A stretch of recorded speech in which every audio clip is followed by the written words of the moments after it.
sallallahu alaihi wa ala alihi wa ashabihi wa man tabi'ahum bi ihsanin ila yaumiddin, amma ba'd. Ang lahat ng papuri at pasalamat ay tanging sa Allah subhanahu wa ta'ala lamang, ang Panginoon ng sanlibutan.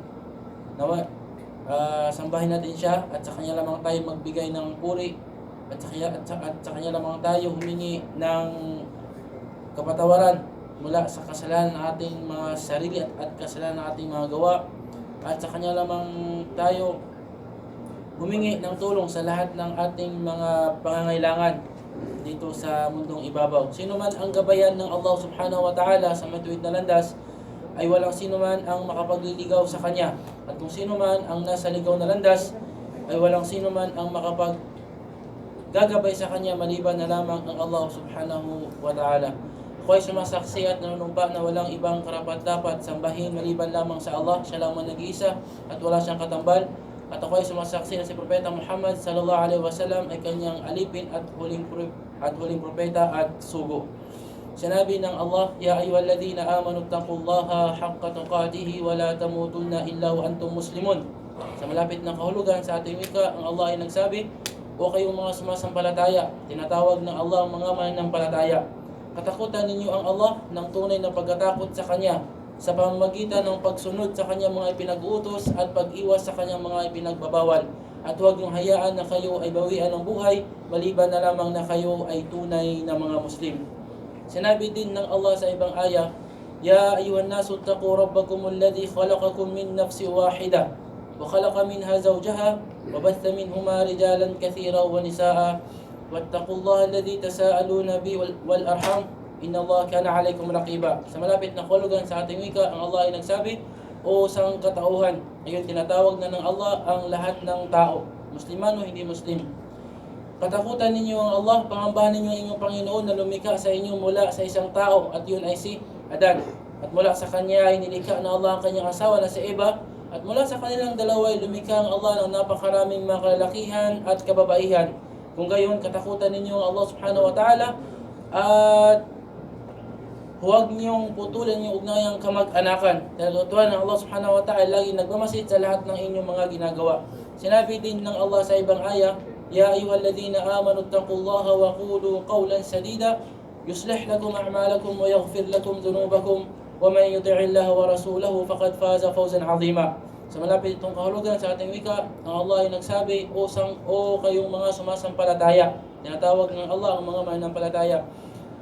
Katakutan ninyo ang Allah at magsalita kayo ng may katapatang pananalita, na kung gayon ay ayusin niya inyong mga gawa at patatawarin niya inyong mga kasalanan. At kung sino man ang sumunod sa Allah at sa kanyang sugo na si Propeta Muhammad sallallahu alaihi wasallam, katotohanan siya ay nagkamit ng dakilang tagumpay dito sa mundo at sa kabilang buhay. Amma ba'd, fa inna astaqal hadithi kitabullah. Tunay na ang pinaka makatotohanang salita ay ang salita ng Allah at walang iba kundi ang banal na Quran. Wa khairul hadi, at ang pinakamainam na gabay, hadi Muhammadin sallallahu alaihi wasallam, ay ang gabay ni Propeta Muhammad sallallahu alaihi wasallam. Pinakamainam na katuruan ay ang katuruan ni Propeta Muhammad sallallahu alaihi wasallam.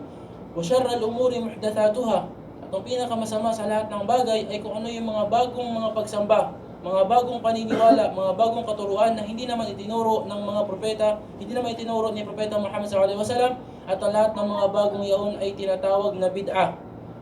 Wa kulla bid'atin dalalah, at ang lahat ng bid'ah ay pagkaligaw.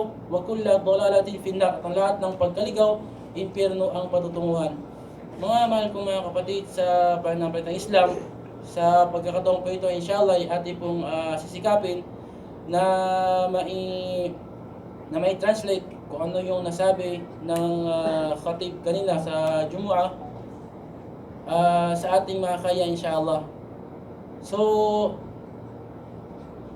kabilang sa kagandahan ng Islam na wala sa ibang pananampalataya, wala sa ibang relihiyon. Kabilang sa kagandahan ng Islam na wala sa ibang pananampalataya, lahat ng relihiyon sa buong mundo maliban sa Islam, ay ang pagsisikap ng mga tao na nasa loob ng Islam sa paggawa ng ibadah, paggawa ng pagsamba sa Allah. Kung titingnan natin ang mga iba't ibang pananampalataya bukod sa Islam, Ang kanilang pagsamba ay nandun lamang sa loob ng simbahan. Sa loob ng mga simbahan. Paglabas ng simbahan, wala na. Kasi ang batas sa labas ng simbahan ay hindi tulad ng batas sa loob ng simbahan. Ito ay hiniwalay. Hiniwalay ito ni Martin Luther. At ito ay tinatawag na secularism. Yung secularism, yun yung ang batas ang batas ng tao ay batas ng tao. Ang batas ng Panginoon ay simbahan lang. So kanilang siniparate yung batas ng Allah sa batas na gagawin ng tao. Kaya kung ating titingnan yung batas na pinapatupad sa mga tao sa labas ng simbahan, ay gawa lamang ng tao. Democracy, ano pa yung mga iba't ibang mga form of government. So yung batas na ibinatas ng Allah sa atin ay nasa simbahan lang. So kung ano man yung kanilang mga sinasamba na Panginoon, ay ganun din. Yun yung pinagkaibahan ng Islam sa atin, sa iba't ibang pananampalataya. Dahil ang Islam, hindi lang siya sa loob ng masjid lang, kundi pati na rin sa labas. Dahil ang Islam, isa siyang way of life. Ito yung paraan ng buhay ng tao. Kaya ang Islam, kapag sinabing Islam, yung pagsunod, pagsuko at pagtalima. Kapag sinabing pagsunod, pagsuko at pagtalima, ito ay sa lahat ng aspeto ng buhay mo. Hindi lamang pagsunod, pagsuko at pagtalima doon lamang sa masjid. Hindi lamang ganun. Hindi lamang pagsunod, pagsuko at pagtalima doon lamang sa Islamic Center. Hindi lamang pagsunod at pagtalima kapag sa Ramadan o kapag Hajj, kapag Umrah, kapag bukod na doon wala nang pagsunod ng pagtalima. Hindi. Ang Islam ay laging dala-dala mo. Kapag ikaw ay Muslim, laging dala-dala mo ang Islam. Kung ano yung ibinatas ng Allah sa mga propeta, ay ganun din yung ibinatas sa mga sumunod sa kanila ng mga tao. So kung ano yung batas na ibinigay ng Allah kay Propeta Muhammad SAW, ganun din yung batas sa atin, walang pinagkaiba doon. Walang pinagkaiba. Ganun din yung batas na ibinigay sa atin. Sugo lang ang Propeta Muhammad SAW na ibigay sa atin yung batas na mula sa Allah papunta sa atin para malaman natin para ating gawin. Hindi lamang sa So yun yung unang pinagkaibahan. Pangalawang pinagkaibahan ng Islam sa ibang pananampalataya ay yung pagsisikap sa pagsamba ng mga tao na nasa loob ng Islam, yung mga Muslim. Pagsisikap ng pagsamba. Kaya kung titingnan mo sa Islam, 5 times a day magsala. Walang ibang pananampalataya na ginagawa araw-araw na maraming pagdarasal maliban lamang sa Islam. Wala. Kung meron ng pananampalataya na maraming pagdarasal sa loob ng isang araw, ang gumagawa lamang dun yung kanilang mga nasa loob ng simbahan. Halimbawa, yung mga pare, yung mga madre, yung mga matatanda na malapit na mamatay, yung mga yung mga nagbalik loob lang. Pero yung mga tao na malakas pa yung katawan, medyo bata pa, hindi nila binibigyang pansin. Tsaka hindi naman talaga ino-oblige ng simbahan talaga sa kanila. Kaya nga sila, wala sa kanila, mas maraming oras sa kanilang mundo. Kanilang naalala mga Panginoon kapag sila ay nasa simbahan na, at kapag yung pare o pastor ay nagsalita na, so doon pa lang nila ma-realize na talagang gusto niyang maging malapit sa Panginoon. Pero paglabas sa simbahan, wala, balik na naman sa makamundong bagay. Sa Islam, hindi.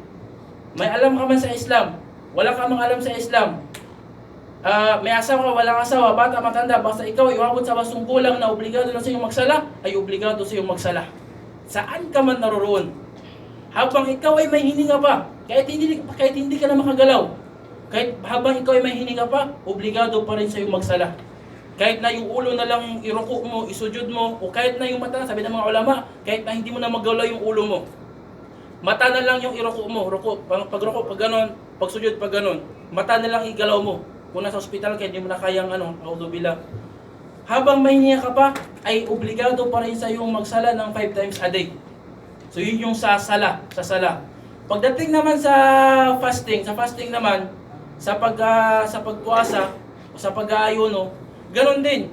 Kapag ikaw ay umabot sa wastong gulang, o naging kumpleto sa iyong kondisyon ng pag-obligado ng pagpa-fasting, kahit anuman ang iyong sitwasyon, anuman ang iyong iyong katayuan, ang iyong edad, Basta't umabot, kapag nakumpleto sa iyo ang pag-obligado sa pag-ayuno, ay obligado sa iyo magpuasa. Obligado sa iyo magpasing, obligado sa iyo mag-ayuno. Kahit sino ka man. Yun yung mga bagay, yun yung mga halimbawa lamang. Yun yung mga bagay na ikakaganda ng Islam na wala sa ibang pananampalataya. Yung merong eagerness ba? Yung pagsisikap ng bawat isa. Kapag Muslim ka, dapat ka magsikap kung paano nagsikap yung dating Muslim na. Bagong Muslim ka lang, obligado na sa iyo yung mga obligado ng mga dating Muslim pa. Kasi pumasok ka na sa Islam eh. Once na naging Muslim ka na, kung ano yung mga batas sa Islam, ay obligado mong gawin sa abot na yung makakaya. Yun yung pinagkaiba. Talaga napakaganda subhanallah ng Islam. Kaya kung alam lang ng mga tao kung ano yung Islam, hindi nila masasabi ng subhanallah. Kaya yung kapag yung merong nagdebate kung sino mas malapit sa Panginoon, sabi ng Muslim sa kanya, ikaw ilang beses ka nagdarasal sa isang araw? Isang beses lang sa isang linggo. Isang oras pa, minsan wala pa. Yung Muslim ka, ikaw ilan? 5 beses. So mas malapit ito sa Panginoon kasi lagi nagdarasal. Subhanallah. So yun yung pinagkaibahan ng Islam sa ibang relihiyon o sa ibang pananampalataya, yung pagsisikap ng bawat isang membro sa Islam, pagsisikap na isagawa ang kanyang pagdarasal. Alam niya na yun yung makakaligtas sa kanya. Kung bakit kasi yung ibang pananampalataya na kung bakit sila ay masyadong kalma lang, dahil ang turo naman sa kanila, kapag ikaw ay maniwala na si Jesus ay pinako sa cross para iligtas ang iyong kasalanan, ay maliligtas ka na. So siyempre, yung mga makasalanan, ligtas ka kasi naniwala naman ako sa kanya eh. So ayun yung kabilang sa dahilan kung bakit medyo pabaya yung iba sa paggawa ng pagsamba. Yung mga pari na, yung mga pastor na, ang mga gumagawa ng pagsamba talaga. Pero minsan yung iba hindi pa. So yun yung yung kaibahan ng Islam sa ibang pananampalataya na yung pagsisikap ng isang Muslim sa paggawa ng pagsamba.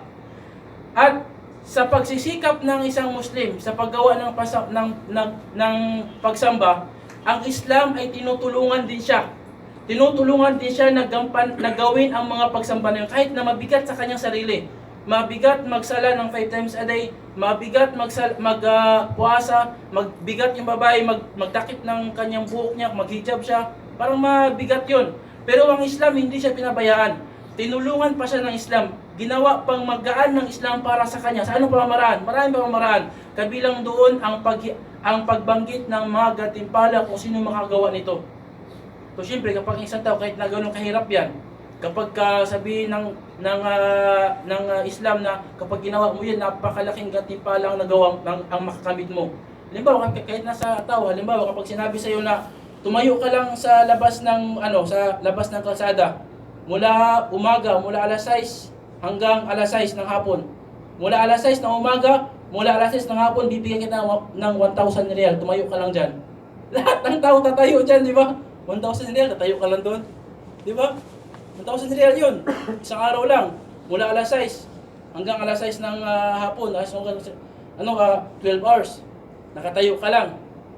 Lahat magsisikap. Kahit napakainit yan, 1,000 real naman eh. Isang araw. So kahit na gano'ng kahirap yung ibada, pero merong nakalaan doon ng malaking gantimpala na alam mo, magiging magaan sa'yo yun. Magiging magaan sa'yo. Yun yung kagandahan ng Islam, na tinulungan pa ng Islam na maging magaan yung paggawa ng ibada ng mga Muslim dahil binibigyan niya ng mga gantimpala, pinapaliwanag sa Islam kung ano yung mga gantimpala. Kabilang din sa mga pamamaraan ng pagtulong sa Islam na maging madali yung paggawa ng pagsamba ng isang Muslim kahit na napakaraming pagsamba, ay ang paghihikayat ng Islam sa mga oras kung saan ay mas mainam gawin ang mga pagsamba. At yun yung topic ng khutbah kanina. Nagising yung yung paghihikayat ng Islam na magsikap ka sa oras na ito dahil malaki ang gantimpala. At yun yung topic niya kanina. At ito ay tungkol sa ating panahon ngayon, tungkol sa yung weather ng taglamig. Yung ating panahon ngayon na taglamig, dahil ito ay nabanggit sa hadith. Nasabi ng Nabi sallallahu alaihi wasallam sa hadith, "Ash-shita'u ghanimatul mu'min." O kama ka sallallahu alaihi wasallam. Ang taglamig na panahon, ito ay ganima. Ito ay ganima ng isang mananampalataya. Ano yung ganima? Yung sa digmaan, yung labi ng digmaan, yung kapag maraming mga kayamanan nakuha sa digmaan. Yung kung sa English pa, spoils of war. Yung mga labi ng digmaan, kung sa Tagalog pa, mga labi ng digmaan. So sabi ng Nabi sallam, ang ang taglamig ay ganima, yung labi, yung mga kayamanan ng isang mananampalataya. So bakit ito sinabi ng Nabi sallallahu alaihi wasallam? Sabi ng mga ulama, kanilang pinaliwanag nila dahil ang sa panahon ng taglamig, anong mas mahaba? Ang umaga o ang gabi? Mas mahaba ang gabi kaysa umaga.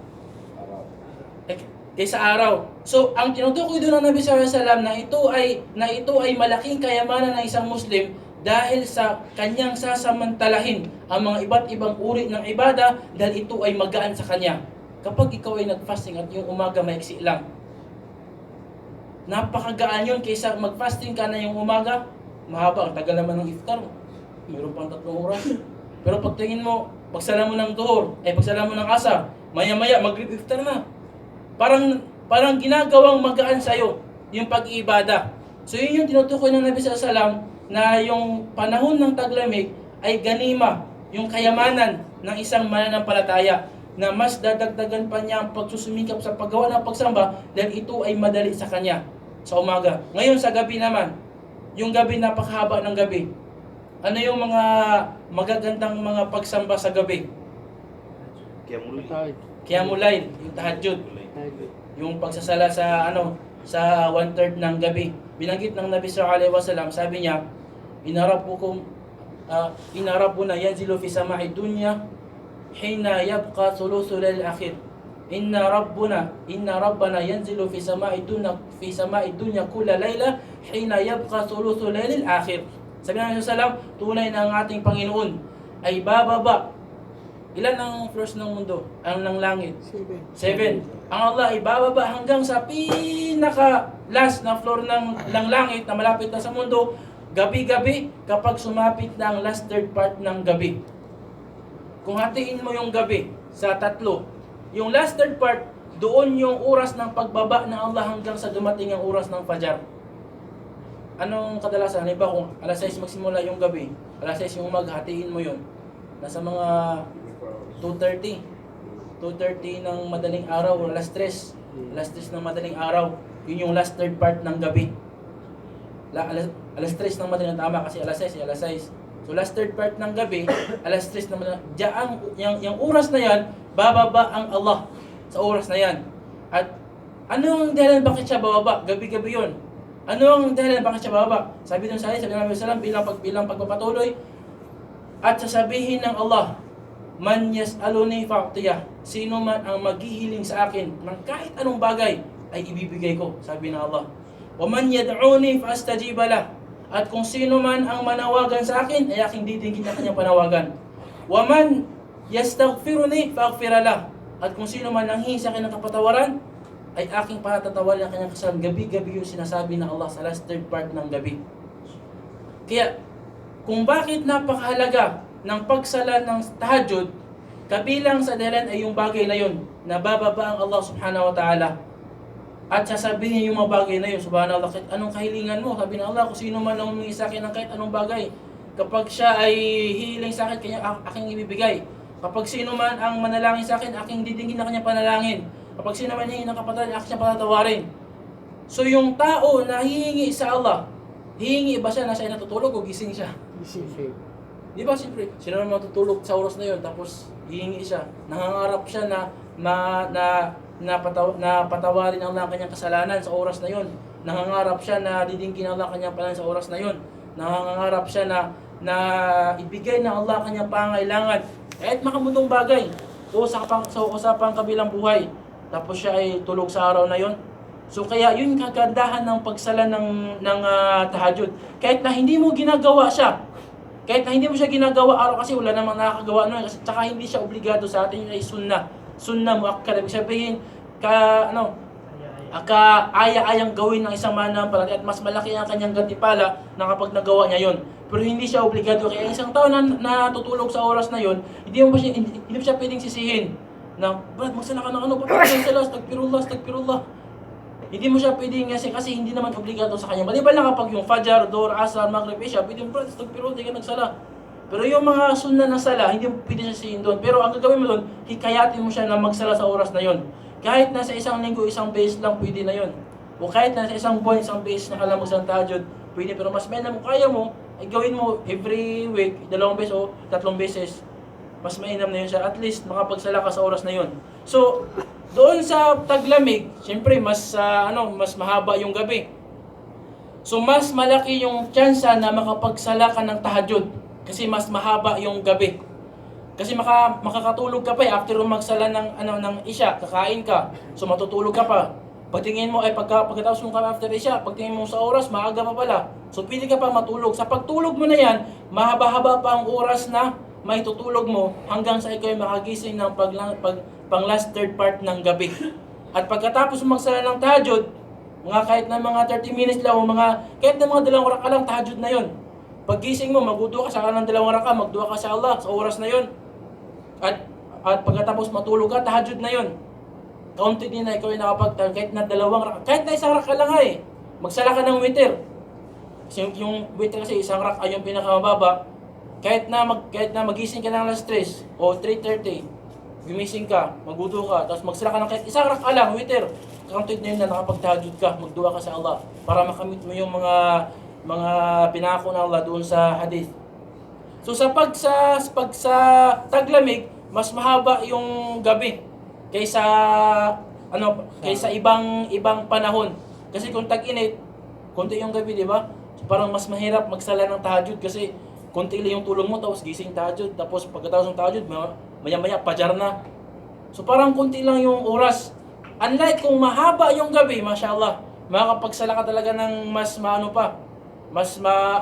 makakatulog ka ng mas mahaba pang pagtulog at makapagsala ka ng at pwede ka pang matulog after mong magsala, meron pang oras hanggang sa dumating yung fajar. Yun yung tinutukoy ng Nabi sallallahu alaihi wasallam na ang syita o ang panahon ng taglamig, ito ay kayamanan ng mananampalataya para sa magsumikap sa paggawa ng pagsamba, magsumikap sa paggawa ng ibada. Nabanggit din sa hadith na kung bakit mayroong taglamig at mayroong tag-init. Nabanggit sa hadith ng Nabi sallallahu alaihi wasallam na ang impyerno ay pagkatapos siyang likain ng Allah, siya ay nagreklamo sa Allah. Sabi niya, "Ya Allah, tunay na kinakain ang parte ng parang yung aking katawan," sabi ng impyerno, "ay kinakain ang bawat bahagi niya." Kinakain niya ang bawat bahagi. Kasi nakakulong yung impyerno, nakakulong. Hindi makalabas, parang kinakain yung bawat bahagi. So sabi niya, "Ya Allah, bigyan mo ako ng pagkakataon na makahinga naman konti." Makahinga para makalabas hangin para gumaan yung nasa loob niya. 'Di ba kapag naka-close yung parang puputok ba kasi naka-close, walang hingahan. Kaya nga yung mundo, mayroong bulkan yung mundo kasi yung hingahan ng mundo, hingahan ng earth. Kaya mayroong bulkan.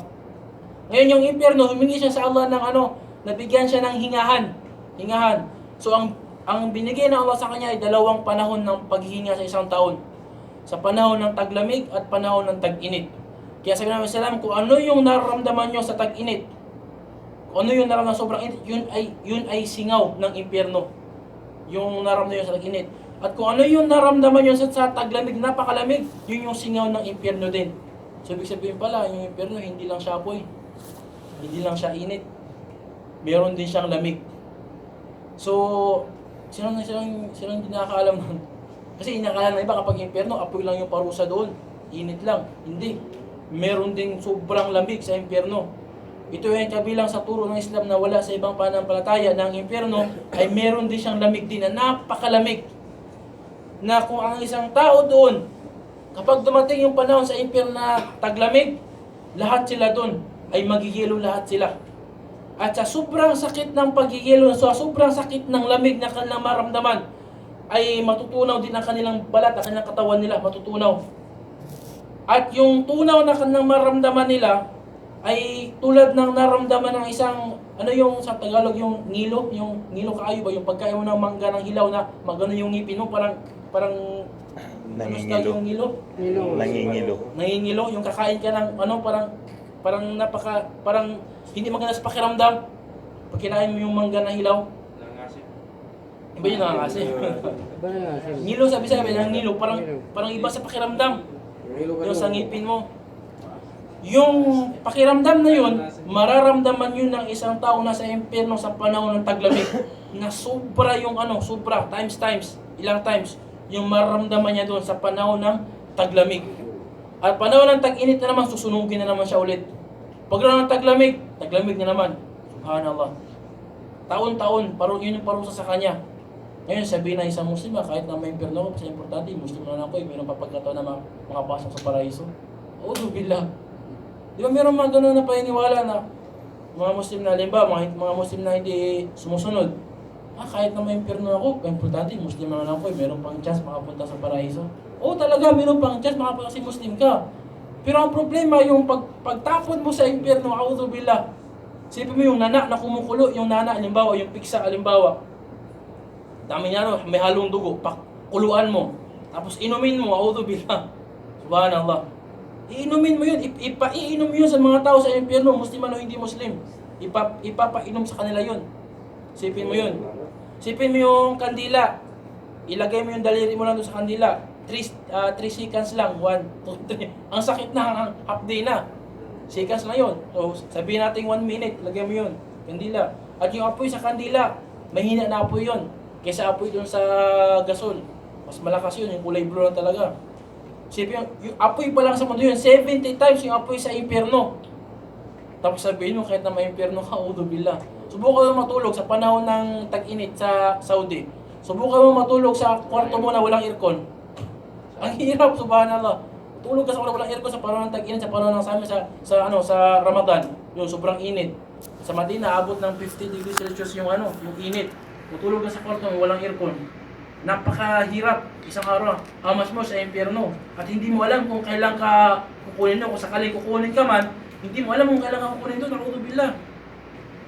Kung halimbawa nahukuman sa'yo 5 days sa impyerno ka, ang isang araw sa kabilang buhay ko katumbas sa mundo ay 1,000 years. 1,000 years. Subhanallah. Ibig sabihin 5,000 years ka doon. Yung edad mo sa mundo 60 years old ka.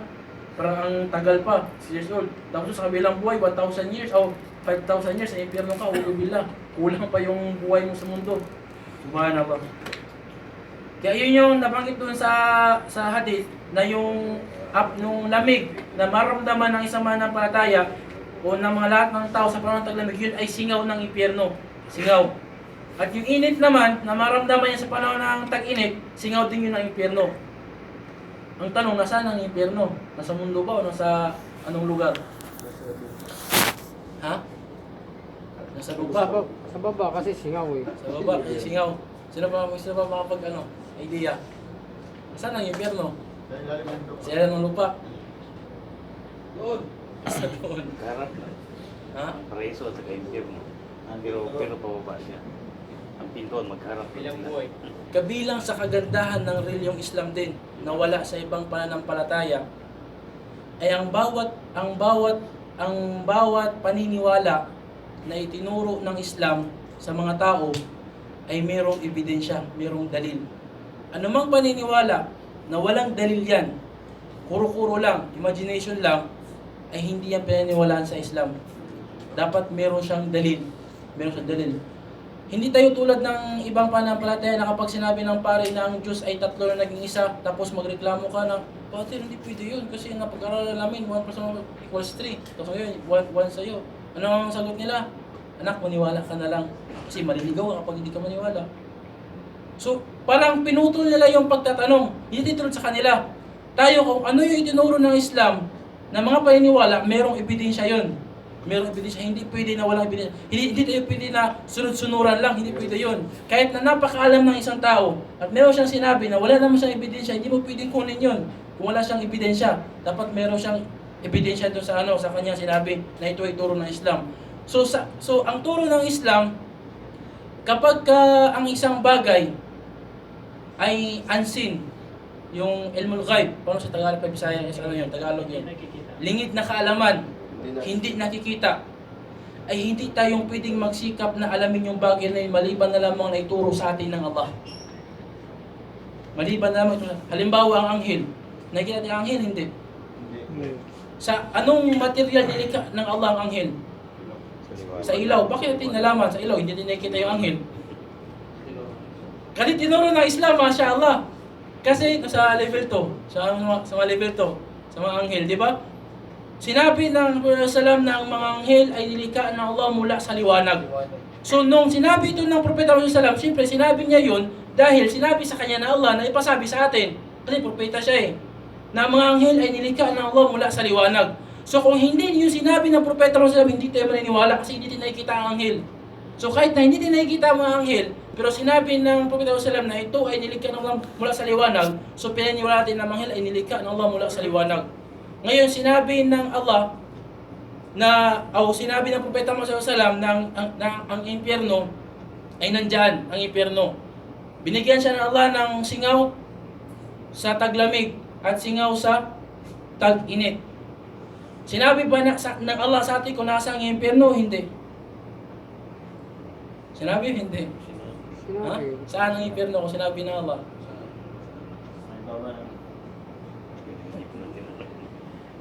Bali-balik na rin mga Quran. Pati maghanap ka ng ilang tausan na hadith, ay hindi sinabi na Allah o ng Rasulullah kung nasaan ang impyerno. Basta kanya sinabi lang na mayroong impyerno na nilikha ng Allah. Ganon din ang paraiso. Nasaan ang paraiso? Ang paraiso. Hindi na ano. Pero basta sinabi na Allah na mayroong paraiso. Mayroong paraiso. At iba't ibang mga biyaya na makakamit ng isang tao doon sa loob ng paraiso. Magsisikap ang isang mu'min na gumawa ng kabutihan para makapasok doon sa paraiso. Pero tanong, nasaan yung paraiso? Kung bakit hindi sinabi ng Allah kung nasaan naroon yung impyerno at paraiso, dahil hindi na kailangan. Hindi na kailangan pa na malaman natin kung nasaan. Ang importante, merong paraiso at merong impyerno at merong napapaloob dyan ng mga gantimpala at merong napapaloob ng mga parusa. Sapat na yun sa atin na upang tayo ay magsikap na gumawa ng mabuti at magsikap na umiwas sa paggawa ng masama. Sapat na yun. Sa paggawa ng... Kapag sinabi sa iyo sa paraiso na meron kang maraming asawa sa paraiso, iba't ibang uri ng pagkain, iba't ibang uri ng inumin, at hindi ka na makakaramdam pa ng kahit anong pighati, kahit anong lumbay, kahit anong kalungkutan na naramdaman sa mundo, hindi mo na maramdaman pa sa paraiso. Puro kaligayahan na lang sa paraiso. Subhanallah. Kapag maisip ka sa manambate, siya ay magsisikap na gumawa ng mabuti para makamit yung bagay na yun. At kapag sinabi sa impyerno na merong nana na kumukulo, may halong dugo, ipapainom sa iyo, at susunugin ka doon. At sa tuwing matunaw ang balat mo, ay ibubuulit ito ng Allah para maramdaman mo yung sakit. Pag natunaw na naman, ibubuo naman ulit na naman. Patuloy-tuloy ganun ang gagawin sa iyo. Susunugin ka ng subhana. Hindi ka sunugin ng patay, sunugin ka ng buhay. Buhay ka doon. Susunugin ka ng buhay. Subhanallah. Kapag ano yun na isang mu'min, iiwan siya sa paggawa ng masama. Sapat na yun na para pang hikayat ng gumawa ng mabuti at panghikayat sa paggawa ng masama. So kahit na anumang mga kaalaman, nalingid na kaalaman na hindi natin ikikita, ang ating basyado ay kung ano lang yung sinabi ng Allah at sinabi ng Propeta Sallam. Kung ano man kailang hindi sinabi, wala na tayong kaalaman doon. Hindi natin kaya pang sikapin.